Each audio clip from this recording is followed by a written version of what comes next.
new name for the Transatlantic Connection show. This is the first of 3 special episodes for Festival of the Artisan 2021. We're going to be meeting some of the artists performing at the festival and hear about their background, some of their music. So this week we've got Chris Hall, who is the master of Cajun music, and he's going to be telling us a bit about how he found Cajun music and playing some of the music for us today. The next episode next week is going to feature a bit of Blair Dunlop, and then the week after that we've got Bella Hardy, and then the festival itself is the 26th and 27th of March. You can find out more about it at festivaloftheartisan.co.uk. But for now, I'm going to hand over to Steve Bonham, who is in conversation with Chris Hall.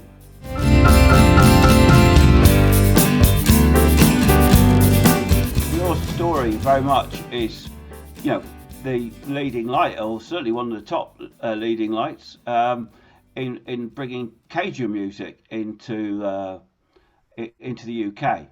How did you find Cajun music? Well, I was on the folk scene, I guess. You could, go into folk clubs and in the end, as often happens with these things, somebody says it's your turn to run a folk club, so I did a bit of a spell on running, and through that, I suppose, kind of heard a few people playing accordions and, melodeons specifically, as opposed to accordions, pull push, buttons and pulling and pushing to get different notes, and just loved the sound. Really, I was captivated by that. It was the first time I'd ever heard that instrument. I grew up in Sheffield listening to blues and soul and rock music and folk music as well. I used to go to folk clubs when I lived in Sheffield, but nobody in Sheffield seemed to play this kind of thing with buttons and bellows, so yeah. It was only when I came to Derby, really, that I first heard this thing. I was like, wow, this is... everybody knows about accordions, these big piano things. Yeah. But I'd never seen this thing with buttons, and somehow it had a kind of magical sound, and I just wanted to... It motivated me to want to play it, really. I never played anything before that, so... Oh, wow. It was the melodeon that made me think, wow, I think I could have a go at that. And why Cajun music? Because there is... melodians play dance music over here. Yeah. What did you hear, and how the heck did you hear it? Well, I like the sound of the 2-row accordions and the 3-row accordions, but it was mainly the kind of single row thing that got me. There was a guy, I don't know if you remember him, a guy around in Derby, is no longer with us, a guy called Tufty Swift. Oh yeah. And Tufty played. He played for Morris Dancing, really, and he played for Kayleys in a band called Umps and Dumps. And he played this single row accordion again, which I'd never seen before. And it's built a little bit different. It's got lots of reeds inside, 4 reeds for each button, and it's got this kind of big sound, And I remember thinking that's the one, the single row is the one that I want to play. Plus, it only had 10 buttons, so I kind of figured, maybe I could manage that. It doesn't look too complicated. And then I just started looking around for things you could do with it. Right. And so I found out apparently there's a scene in it's used in juju music in Africa, and it's used in Irish music, and it's used in, and then I came across this thing, Louisiana, it's used in Cajun music, and that was it really. As soon as I found this, this thing Cajun, I guess I like blues and I like soul and funk and all that kind of stuff, and to me, I know it sounds strange, but that particular accordion used in Cajun music, to me, had a kind of, it sounded funky, it sounded, I thought, I could play soul music on this thing, I could play blues, I could play dance, funk and all kinds of stuff, and Cajun music was kind of, wow, it is all these things. It's folk music, but it's got a kind of funky edge, But those people who don't know much about Cajun music, how would you describe it to an audience? Okay, well, it's Louisiana swamp music,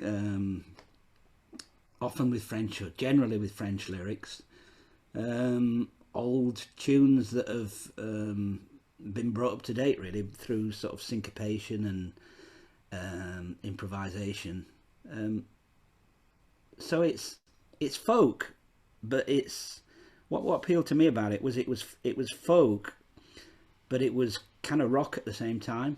Yeah, but I remember so vividly hearing your band back in the early 80s when we were probably trotting out whiskey in a jar and stuff like that, and it was like being hit in the stomach. It was so rhythmic and so compelling compared to the rather polite music that we were all playing at the time, which was very Yeah, meaningful and thoughtful. But it was something else, and it is that connection to your feet. Your feet can't stand still, can they? When you hear Cajun music? yeah. It's not.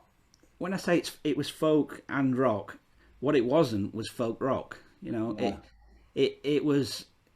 I mean, a lot of the bands in Louisiana were using drums and they were using bass and electric guitars, but not in a kind of. They weren't trying to push one genre into another genre, as a lot of people seem to do these days. yeah, It had just evolved. It had become its own thing in Louisiana, and all we were trying to do was copy it. Really, we kind of listened to that and thought, yeah, that's good enough. We don't need to mess with that. Let's yeah, just try and play it as well as we can. And I guess a bit like the Rolling Stones were trying to play Muddy Waters, but never really sounding like Muddy Waters. We were just trying to sound like the bands from Louisiana, as close as we could. yeah. But you were hugely successful with television appearances and stuff. What was it that you think connected? Yeah, the Midlands of England, for goodness sake. It's not as Yeah. even we've got a swamp within a few hundred miles of No. us. What connected that music at that time so you end up playing on European television and touring and all the stuff you did? Yeah, it's difficult. It is difficult to say, really, because I mean, I was completely bowled over by this music. It just kind of grabbed me, and I thought, wow, this. But I never really expected too many other people to get into it. I thought I'd be just playing in a little bar, in a corner of a room somewhere, and maybe a few people would like it. Yeah, But I just remember looking back and thinking that it had a big effect on people. Yeah, and I guess it's because people had never come across it before. yeah, It had this energy, and it had improvisation and dynamism, um, and it's weird because in a lot of it was sung in French, yeah, and I think that would be the big thing that would stop people wanting to get into it. yeah. But it, as you say, it just kind of grabbed people, and And I got to ask you this because you must have told the story 1,000 times, so apologies. And that ended up with you playing with Paul McCartney. So how the heck did that happen? well, sort of a longish story. He was into Cajun music. Mm, It turned out, I mean, I never knew at the time, but one day we got a phone call to go and play a Christmas party for one of his, for MPL, for his company. We turned up, did the gig, and at the end of the gig, he was like, "Oh yeah, I'm glad you could come. We did this gig for all these employees, really. Glad you could come. I really like Cajun music." And we were like, "Wow, that's cool. That's." And we thought that'd be the end of it, really. We thought, "Oh, Paul McCartney's booked us for his Christmas party." About a year later, I guess it was, he booked us for his daughter's wedding. wow. So we played, in the grounds of his mansion, and again he was there, and he was like, "Well, glad you could come back, love this Cajun music." Got up on stage, played with us a bit, A few months later, another phone call. When I played with you guys on stage at the wedding, yeah. Well, I wondered if you'd like to come and record a song with me because he had a little studio in a mill in his Right. near where he lives. And we were like, yeah, we'll come and do that. So we all went and recorded this song with him that was not for general release. It was just a Christmas present, basically, for all his family. Right. As a kind of way of saying, thanks for coming to the wedding. Here's a Christmas present to remind you of the wedding, So Right. we did that with him. So that was, how many times have we met him now? Three, 4 times or whatever. And then again, you think, well, that's the end of that. That was a nice little journey, a nice little piece of something to remember. And then, again, completely out of the blue, one Thursday afternoon, a phone call. "Chris, what are you doing tomorrow?" I was like, not very much, really. He says, "Well, could you come to Abbey Road tomorrow at 10 o'clock?" And I was like, yep, I can do that. And of course, you ask lots of questions. Well, what's it for? What are we doing? Are we recording? Is anybody else involved? What are we recording? What key is it in? And all I got was, don't worry about any of that. Just turn up tomorrow at 10 o'clock and you'll find out, Right. And that was it. I just went into Abbey Road and I was only there for, I was there for less than 2 hours. Right. And Was that the rock and roll album he did? that was his rock and roll album. I was introduced to the rest of the band. Paul introduced me to the other guys, Yeah. because I had no idea who was going to be on it. And Paul said, "Oh, this is Dave Gilmour." I was like, "Dave Gilmour? I'm sure I know that name, And Dave said, he says, "Yeah, I'm Dave." He says, "I used to be in, well, I still am in a band called Pink Floyd." I was like, Pink Floyd. I thought I knew that name. And then he says, "And this is Mick Green." Mick Green used to be in a band called the Pirates, shaking Yeah. up over, Yeah. And I thought, wow, Mick Green from the Pirates. This is it. And then he said, "This is the drummer, Ian Pace from Deep Purple." At which point I started to get a bit nervous. I mean, I was surprised. I felt fairly comfortable being around Paul McCartney, and I guess because I'd met him enough times by then, Yeah. And the fact that he'd asked me to be there, the fact that he'd said, "I particularly want this guy to be on this record," made me feel quite comfortable. But everything that happened after that made me feel less than comfortable. Pete Wingfield was on piano, and it was just, fortunately, I was not there really long enough to get too kind of psyched out by it, and it was almost literally, well, we're going to do a rock and roll song, and now I play accordions that are in different keys, so I need to know what key the song's in. So the only question I asked was, well, what key are we in? And he said, well, we can either be in G or A, it's up to you. I said, okay, let's do it in G, because for me, G is a pretty safe key on a C melodeon, played second position backwards in like a blues key. And he said, okay, we'll do it in G. And I was like, okay, what are we actually doing? And he said, we're going to do a song called Brown Eyed Handsome Man. Obviously, you know it, don't you? I was like, is it too late to say no? And I said yes. I said, yeah, oh yeah. I said, I know that. And I didn't. But are you gonna say? I mean, I knew it was Chuck Berry, or Chuck Berry had done it. It was, what's his name that wrote it, wasn't it? Buddy Holly. Buddy Holly? No. Yeah, I think Buddy Holly wrote it. And Really? I didn't know that. Everybody thinks Chuck Berry wrote it, but I think Yeah. Buddy Holly wrote it. And so, was I going to admit that I didn't know it? No, I just said, oh yeah, I know that one. And then Paul says, well, do you want to do the Buddy Holly version or the Chuck Berry version? And I'm like, oh, it's too late now to say, well, actually, I don't really know either of those, So I kind of casually said, I don't mind. I said, I'm okay with either version of those is going to be okay for me. He said, right, well, we'll just count it off and go then, shall we? And I was like, well, yeah, why not? Why not? So off we went. And it was literally seat of your pants, try and listen to where, and there's a few changes in there, it goes, it's G to C to D, and then there's a bit that goes to F, which you're not really expecting. And I was seat of the pants, just kind of hanging on. And we got to the end of the track, and Paul said, well, I can't see anything wrong with that. That all seemed okay. That all seemed okay. He says, I don't think we need to do it again, do we? Was everybody okay with what they did with their parts, And I said, well, I wouldn't mind another go. I wouldn't mind another go, just one more go, because I could hear that I maybe, was kind of hanging on by a thread. And he said, okay, we'll do one more track, one more take.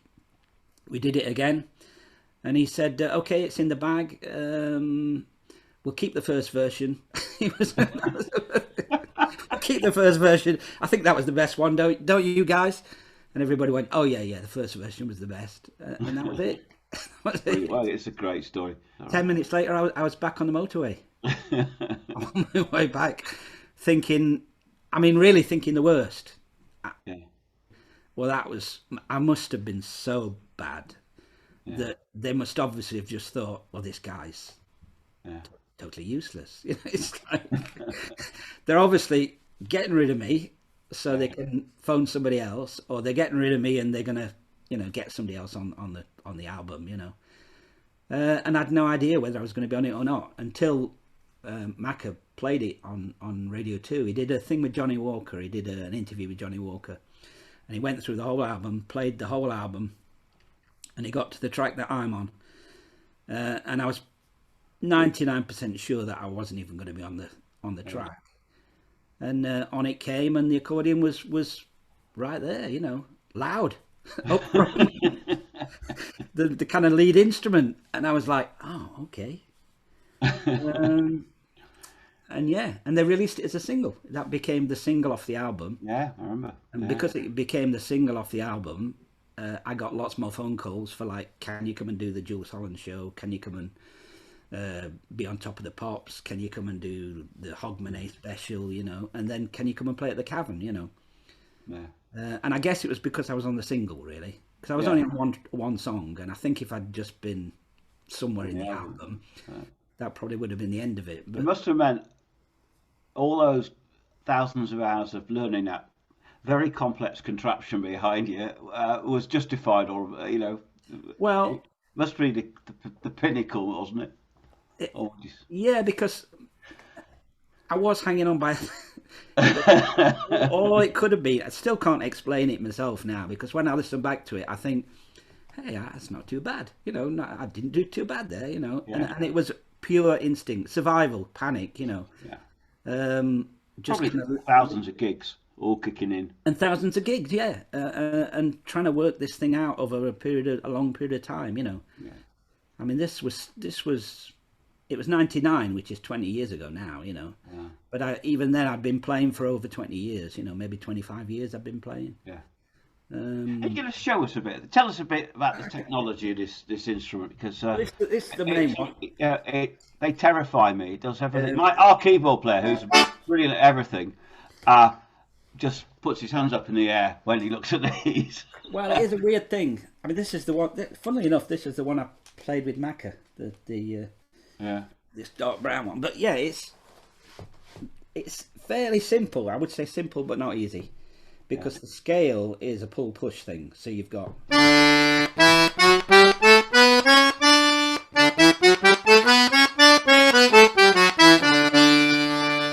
and then when it gets up this end, it switches to be the opposite way around. So.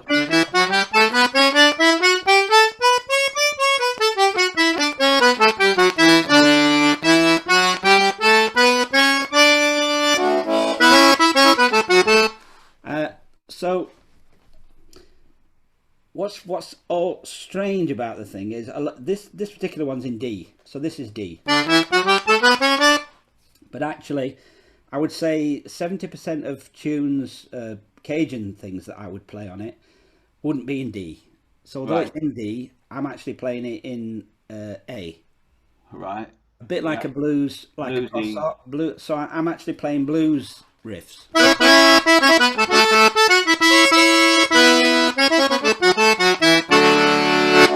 Which is automatically what gives it some of that kind of, you know, that dirty kind of. Yeah. All of a sudden, you've gone away from this kind of. You've gone away from that to this.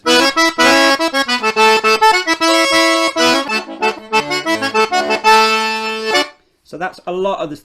A lot of what to do with it is that kind of bluesiness, that sort of using blues scales, really, using flattened sevenths and flattened thirds, and the left hand's playing the chords, are they? The left hand's playing a very simple.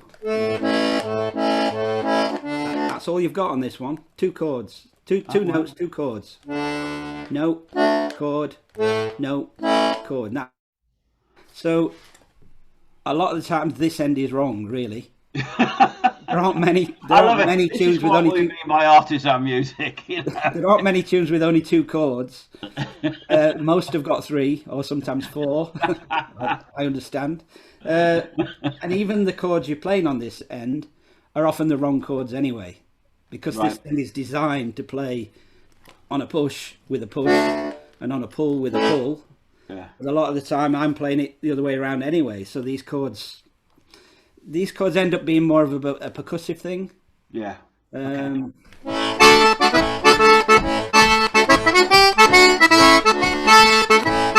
So they're wrong a lot of the time.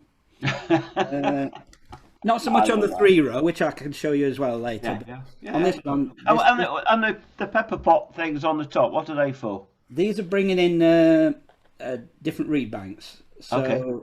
if I kill 3 of these,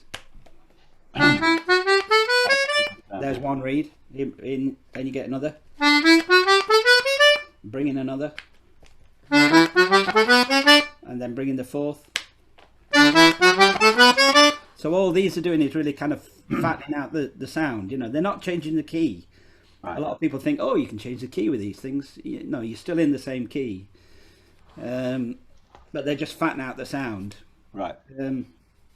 I'll play a little bit of a waltz.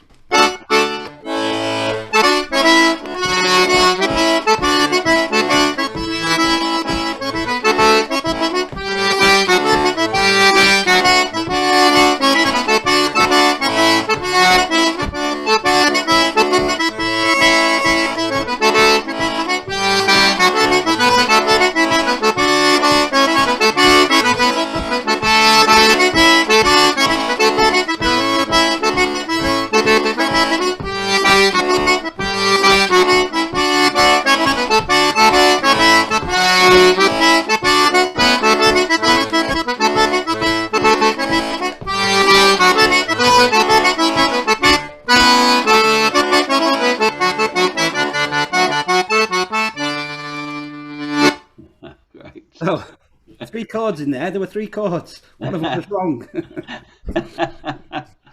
And you got to show us the. Is it Oh, double? yeah. Yeah. Yeah, so that's Cajun basically. Cajun music played on this thing. Yeah. This thing can also play Zydeco, which is related. Okay. Much more Creole influence. But then if you want to really go kind of Zydeco Creole, you go on one of these things. Oh my God. Which is basically, it's just 3 accordions. This row's in G, Yeah. this row's in C, and this row's in F. Right. We've got more chords at this end. So with this, if we're lucky, we can even play the right chords Right. sometimes. So, a lot more chords.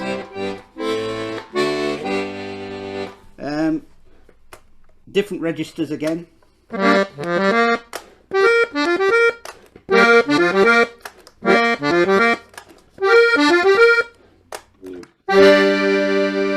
So 3 accordions. So we could play this accordion the same as this one really. We could play this row, we could play this row, or we could play this row. But what we end up doing most of the time with this particular one is moving across different rows Right. to get even more blue notes.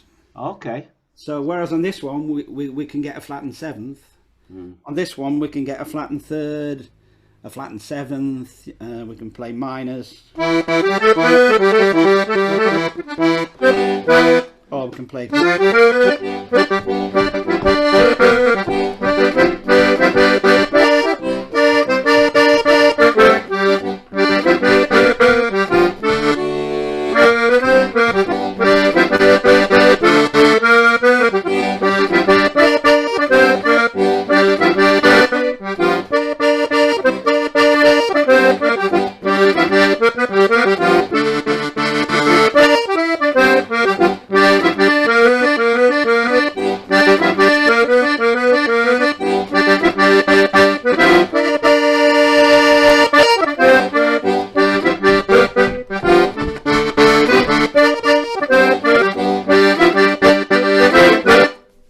Brilliant. So, That's kind of really a much more like a rock and roll sort of blues kind of sound.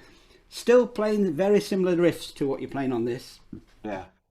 Doesn't it amaze you that the southern states of America, you know, you just went Cajun, Creole, Zydeco, blues. I mean, those places are all, or the where they few hundreds of miles to go. I mean, there are more, in my view, there's more types or genres or whatever you want to call it, music come out of that part of the world than anywhere else on the planet. It astonishes me every time I think about it.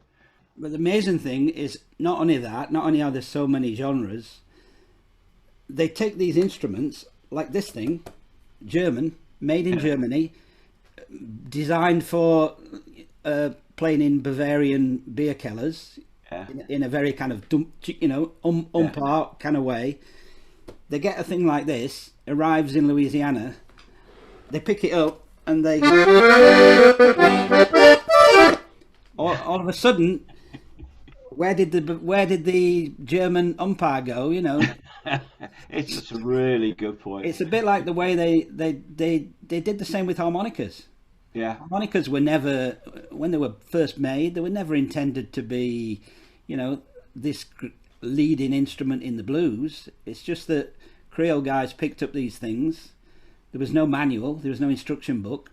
So instead of playing it in the key it was made to be played in, really, they just kind of picked it up and thought, hey, you know, I can do this with this.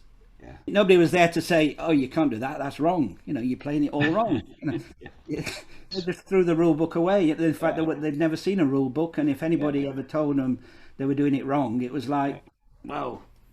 Yeah. If people wanted to find your music, where would you send them?